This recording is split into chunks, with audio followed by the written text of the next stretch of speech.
everybody, welcome back to my channel. My name's Caitlin Gracia, and this is the place where we deal with the nonsense that is adulting and neighborhood construction sounds. I don't know if this video is going to make the statement we deal with the nonsense of adulting more true or less true. Honestly, all of it is mostly lost on me at the moment, which is fitting. But I'm tucked in the one corner of my parents, won't show someone standing in the window. But also, it's a nice day and I can't be bothered to do this inside, but every other furniture has pollen on it, and apparently in the last 7 months of not being home, I have developed a contact allergy to pollen. Whatever. Just add it to the list. Just add it to the list. Let's get into why you're actually here. You probably clicked on this video because you're thinking about moving to Korea, or you live there, or you're somewhere in between. And great, I in no way will be saying, don't do this, don't go to Korea, it's a horrible place. I will never say that. That's not the purpose of this video. This video is much more, what is happening in my life? And where do we go from here? I spent the last, pretending it's still May, I spent the last 7 months in South Korea being an English teacher. It's actually now June. Doesn't feel like I've been home a month, so I'm just gonna continue to probably say that wrong. I was there for 7 months. I was there for 6 months teaching, and then there's like quarantine on either side. I taught for 2 semesters.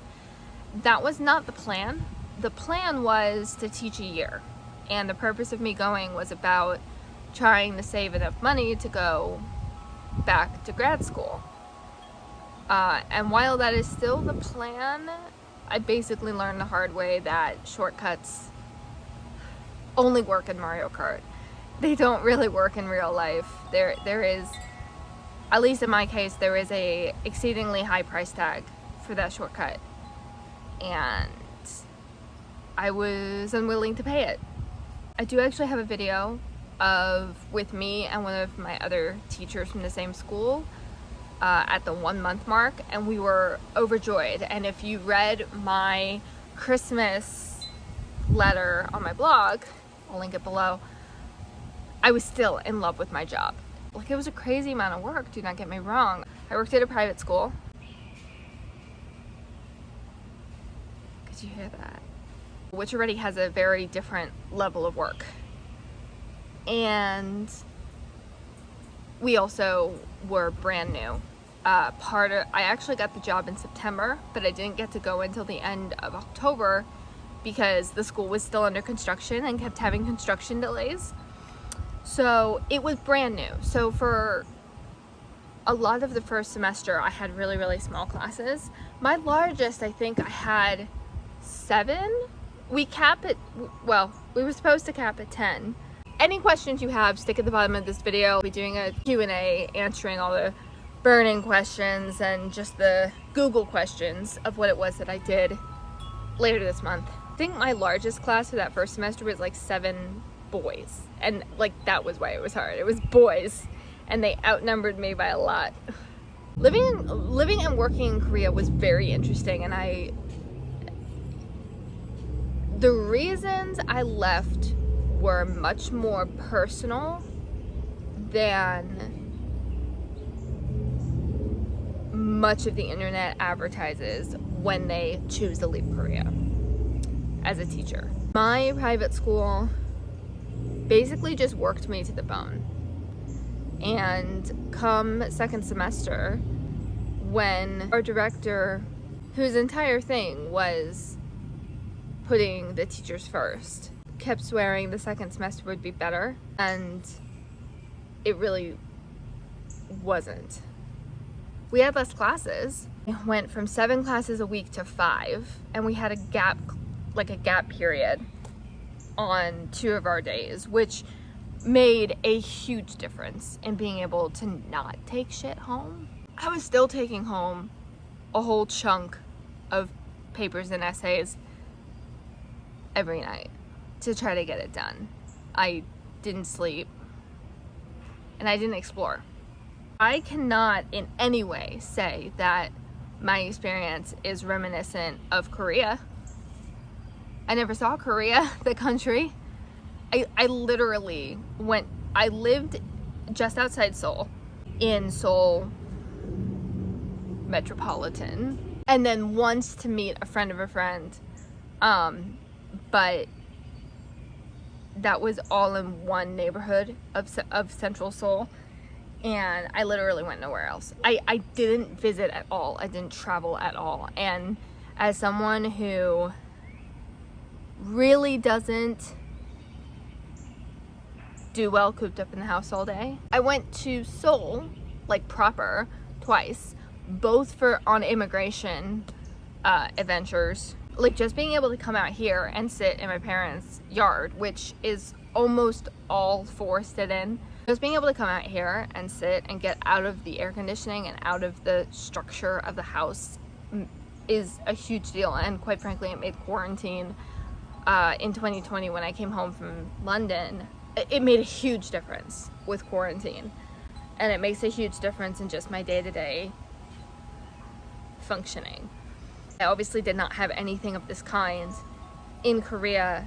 There was a park we walked by every day to go to work, but it was kind of like a gathering park. So like you could gather to see a street performer or the lanterns or the flowers, but there really wasn't greenery. That bothers me. Like that's part of why I really like London. There's tons of green. It's really quite easy to still feel like you're in nature. Finally give up at 7:30 and say I have to sleep some, because I would still have to be at work by 1 o'clock. And like 6 hours of sleep, well, 5 hours of sleep, give or take, is not that bad. But that every night, especially for someone who needs 10 hours, like 6 hours, I'm up, but I'm not functioning at a high level. 6 hours is very rough, and on top of that, my entire day is nocturnal, and I'm exhausted, and I'm constantly just trying to somehow keep my head above water and not take it out on my kids, because when I'm grading 100 essays a week, I have 50 kids and they're giving me 2 a week, and they're making the same mistakes over and over, and I start being really nice and explaining it to one kid and, you know, doing my whole letter and trying to get them to that point. You know, by the time I'm at kid number 12, I'm ready to set something on fire. And so, especially come second term, when I had much more kids, I mean, I was over the legal cap in my one class. It's just, I had to take breaks. I had to like grade like 5 kids' essays in one sitting and then stop and then not anymore, because I was gonna start being mean to children who didn't deserve it just because I'm burnt out. I was not human anymore.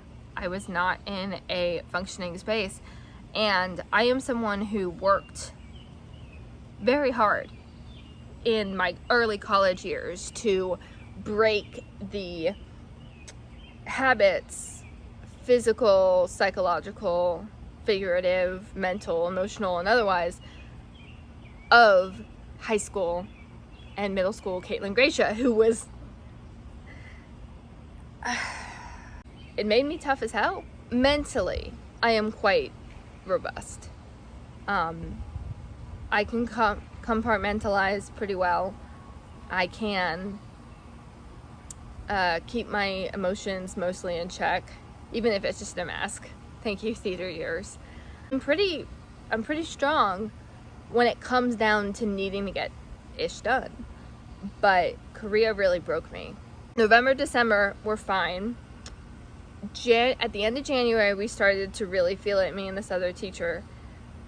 And then in February, I just couldn't anymore, and I actually started talking to my director about changing my contract. I didn't want to just up and leave, first of all, for like legal future reasons, immigration reasons, but also I was having a hard time surviving. the world was on top of just being completely worn ragged in a way that, like, I had my first experience with burnout in March right after all this, and yeah, I mean, I get it now. It's no joke.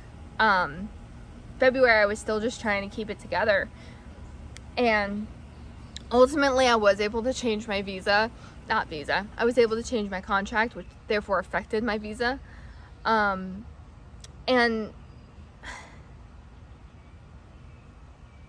I want to give credit where credit is due.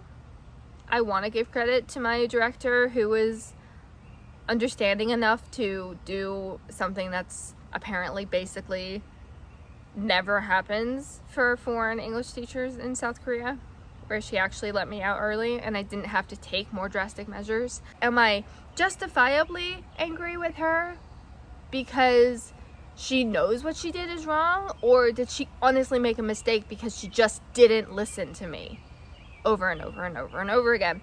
And I know, this is what I mean by, like, mentally robust. I am aware that she's got a lot going on, and I am aware that there is a language difference between us, and I am also aware that because I am frustrated with everything that went down and how we were treated as teachers, regardless of what our director preached was her thing, that I am prone to kind of believe worse than her. However, when we changed my contract was ending. I was leaving because my contract was ending. That was the fact. Not even the truth. That was the fact of it. I could not stay. My contract was literally ending. That was not a lie. And yet she's over here telling this, not only my students, before I even had a chance to tell them, but their parents, that she's spreading the details of a family unrelated issue that happened in the beginning of February. It had nothing to do with me leaving. Nothing. Everyone's fine. And everyone was fine by the time I even spoke to her. Get off me! It's a sweet thing. And she's over here telling intimate details. The only reason I even mentioned it to her was because it came out in conversation with another teacher. I was talking to the other teacher, and my director walked onto the elevator at a bad time and heard it. It's the only reason I even mentioned it. But everyone's fine. Everyone was fine then. And she's over here 2 months later calling parents and saying, instead of the fact that my contract has ended, she says intimate details about my family's health. That's completely a lie at that point. I do not in any way regret leaving. Wholly. I said to my father, I've never had to stand on my boundary and fight someone off of it before. I've had to defend one, sure, but I've never had to stand there in hand-to-hand combat and fight someone off every day. It's so important to stand up for yourself, and trying to stand up for yourself in a position like that, in a full-time job anyway, is hard with your employer. And then for us, we had all these other cultural things against us. It caused problems for me. And the fact that I didn't even have time is the wrong word. I didn't have the schedule to be able to go out and explore Korea. I worked from 2 to 9 p.m. every weekday, and then would be up until 4:30 a.m. on a good day. And I had like a handful of those, usually until 7:30 a.m. basically working nonstop. Like, I would come home and make dinner and watch an episode or two of a TV show, depending on what it was, and then get straight to work by midnight. And I would be up all night trying to grade and still not be anywhere near done. You ever seen those blooper reels of like Pirates of the Caribbean or whatever, and they're all floating in a boat and they're just waiting because there's an airplane passing by? I'm sorry if I sound like I have a cold. I have been ill, not COVID, just some sort of cold. I think actually a lot of it has to do with allergies. I really didn't have any kind of allergies in Korea, and I'm having trouble breathing while I'm home.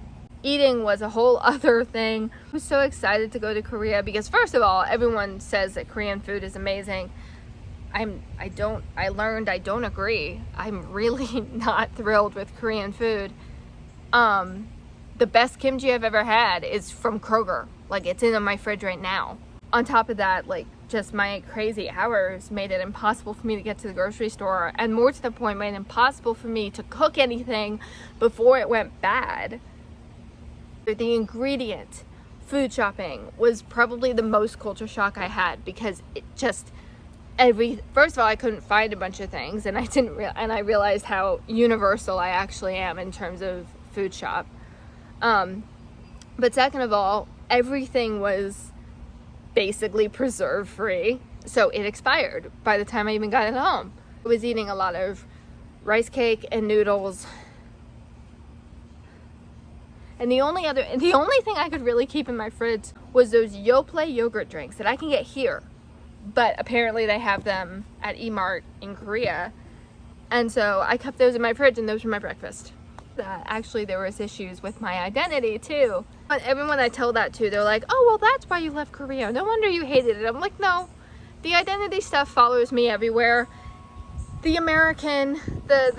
state of Georgia also lost my identity for about 5 weeks. My second, what was that? That would have been 2015. Fall of 2015. The University of West Georgia, which I had attended a year at that point already, and I was trying to move into campus, lost my digital file. I don't know where they found it. I don't know what happened to it. I just know it appeared about 5 weeks into school, and I was finally allowed to move in. It sounds insane. I hear you. I'm fully aware. But that is such normal glitch in the matrix bullshit. I deal with that everywhere I go.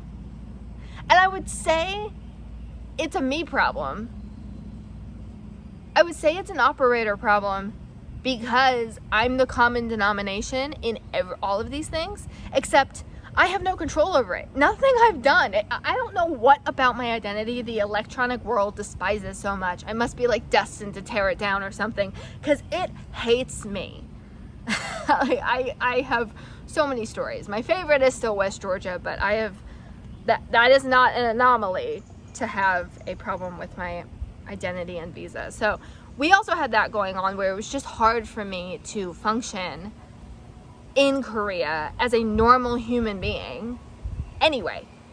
And then we had the weird time schedule, and then we had the lack of ability to actually eat food that made me feel good, which made everything else, which made the time schedule worse. And I was on a downhill climb all the way from basically December on. So I moved home.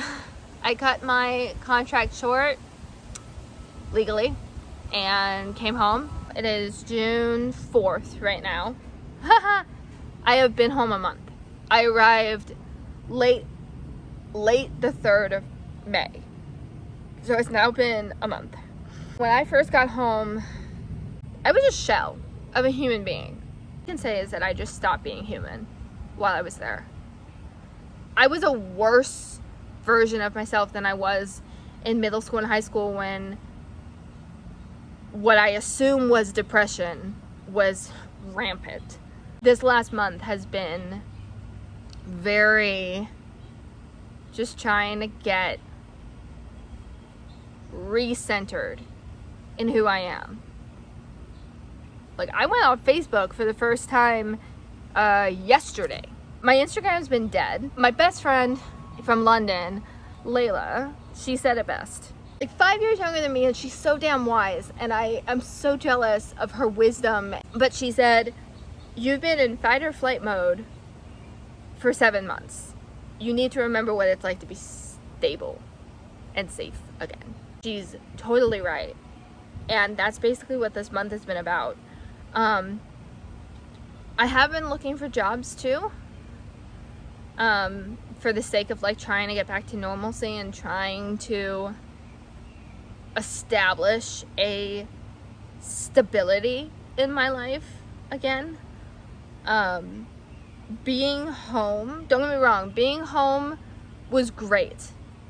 And I am so blessed and grateful to be able to have come not only back to my parents' place, but back to my childhood home. I grew up in this yellow house. I also just came back such a different person than what I was when I went, obviously. Just trying to figure out who this new version of me is. If you know tarot, Knight of Wands is basically the vibe I'm sitting on now, and is very out of character for me because I'm very much the let's go out and do things, let's go have an adventure. So to want and need to settle down and stay still for a significant period of time is very strange and very weird. There is a fear instilled in me, I'm sure now, about moving abroad, and London will never be Korea. I am in no hurry to go back to London anytime soon, which is way out of character, very strange. So on the one hand, I'm letting go of a bunch of things that, well, actually, lie. I have let go of a bunch of things that I'm still taking inventory of. Is it because I let it go because I was fighting and I couldn't hold on to this too, and therefore I need to go pick it up? Or did I put it on the shelf on purpose? Or did I drop it on purpose and it needs to stay dropped, or at least needs to go on a shelf for a while? I don't know yet. I still can't breathe. So on the one hand, all these things have happened and I'm still trying to figure them out. And on the other hand, I am very clear on the details of the life I want. Like, I know I want to make YouTube happen, and because I know it makes me happy. Like filming, good times. I know I want my blog to actually be able to monetize. I need an environment that I can go visit and escape to and explore, and more than just a job that makes it work in a place I hate. I can't do that again, because the job that I hated actually affected Korea and I hated it for a long time, and I don't want that again. I can't. I totally understand how much privilege I have to be able to hang out at my parents' place for a month and get my life back on track.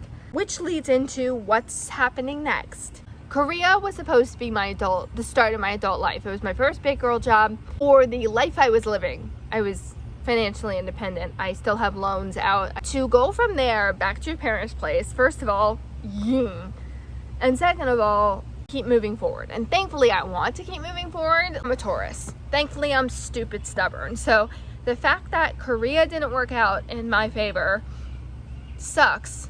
My next steps, there's twofold. Full-time job, full-time adult life.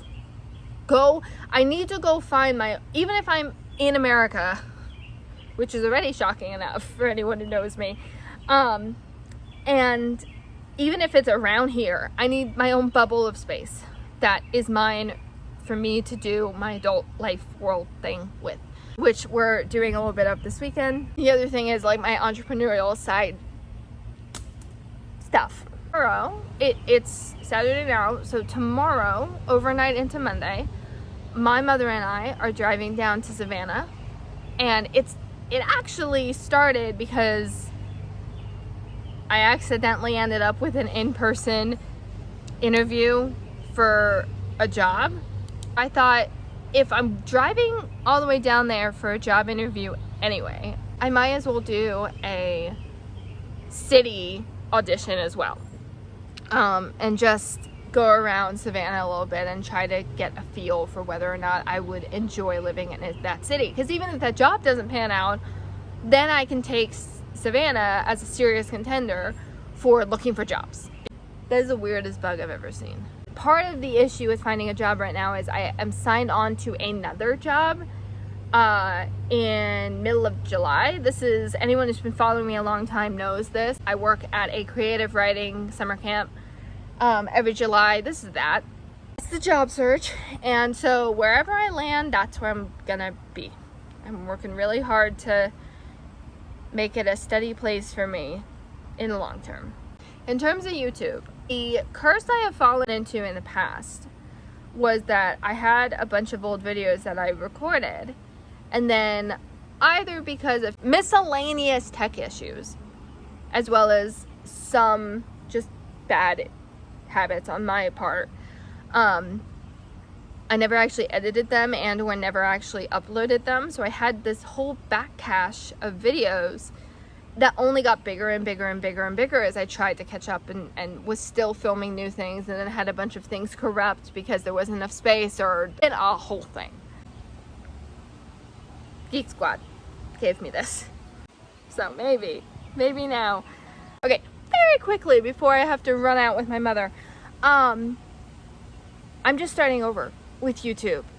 I have the old videos, and if you guys are interested in the Korea videos, I will happily unearth them and post them up for you. I am also happy to answer any questions you have. I'm thrilled to answer any questions you have. There'll be another Korea video later this month when I actually get into the details of it, because great. Okay. The reason I left Korea is not my opinion of teaching in Korea as a whole.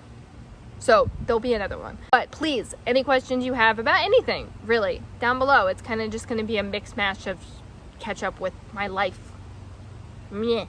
In terms of videos, I'm not going to worry about the old catch up videos. I don't know if I'll delete them. I'll probably just stick it on the brain of my old laptop and just hold on to the external hard drive. But I am not gonna worry about all these old videos. It's not worth it. We're just gonna start clean from here. There will still be up all my old videos. I'm still kind of the mindset that everybody had a rough start, and if more YouTubers showed that, those of us who want to get into it later will stop feeling like the bar is so high. Yeah, so the cringe videos, my very first video with those book videos, ugh, that video was cringe. That was so bad. But I won't delete it. Just gonna keep forward, and I'll answer any questions you have for the interim period where there is kind of no video, because I completely burnt out, and we will go from there. But on that note, I have adulting things to do, and if we actually make it to the dog boutique pet store, I'll try to get some more shots of the doggies when they're being good, when they're being happy. If you have questions about my dogs and everything going on there, I'm back, and we're just gonna go forward. So we're gonna go forward with the new nonsense. So until next time, you don't have to like this video because it was kind of just me talking. But if you would like to join me on the establishment of adulthood journey, definitely press subscribe, because I will be posting twice a week in the journey, and we will just start new now. So I will see you guys next time. Bye.